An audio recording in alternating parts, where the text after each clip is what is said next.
নমস্কার বন্ধুরা, কেমন আছেন সবাই? আশা করি ভালো আছেন। আজকে চলে আসলাম আজকের রেসিপি নিয়ে। তো বন্ধুরা দেখেন, আজকে আমার রেসিপি হচ্ছে আলু দিয়ে চিকেন কষা, আর সাথে থাকছে হাতিয়াবাসীদের জনপ্রিয় মাছ সেওয়া মাছ, কাঁঠালের বিচি দিয়ে। এই মাছটা অবশ্যই আমি খাই না, আমি ছাড়া আর বাকিদের জন্য। প্রথমে কড়াইতে পরিমাণ মতো তেল দিয়ে দিলাম। এভাবে মাংসগুলোকে ভেজে নেব। এভাবেই মাংসগুলোকে এক এক করে ভেজে নিলাম। ও সামান্য পরিমাণ লবণ দিয়ে দিব, সামান্য করে হলুদ, যাতে আলু একটু গুঁড়ি দিব। আলুটা কিন্তু আমার খুব সুন্দর করে ভাজা হয়ে গেল। এরপর দিয়ে দিব কড়াইতে কেটে রাখা পেঁয়াজ। পেঁয়াজটা আমার খুব সুন্দর করে বাদামি কালারের হয়ে আসছে। এরপর দিয়ে দিব বেটে রাখা আদা বাটা, পেঁয়াজ ও দিয়ে দিলাম রসুন বাটা। দিয়ে দিব পরিমাণ মতো জল, দিয়ে দিব পরিমাণ মতো হলুদ,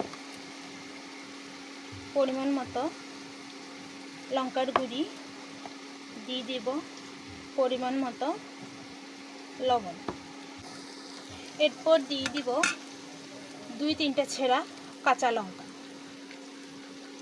দিয়ে দিব ভেজে রাখা মাংস ও আলুগুলি।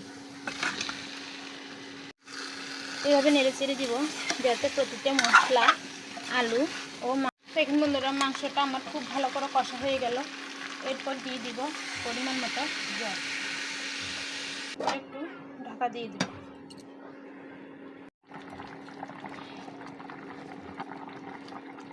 একটু নেড়ে চেড়ে দিব যাতে এই গরম মশলার গন্ধ ভাবটাও যাতে চলে যায়।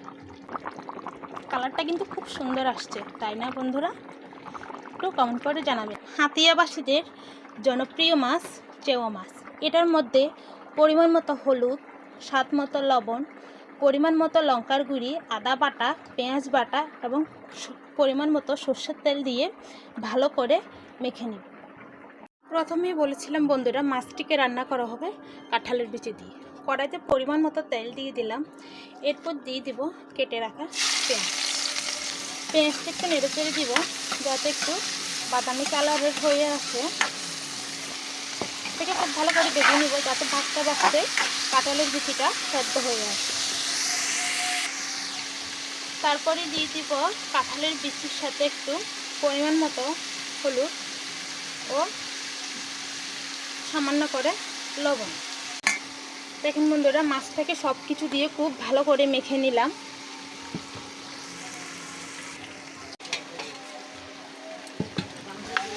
উপরে একটু উল্টিয়ে পাল্টিয়ে দিলাম যাতে একটু ঢাকনা দিয়ে দিব, এরপর দিয়ে দিব এই মাছের তেল।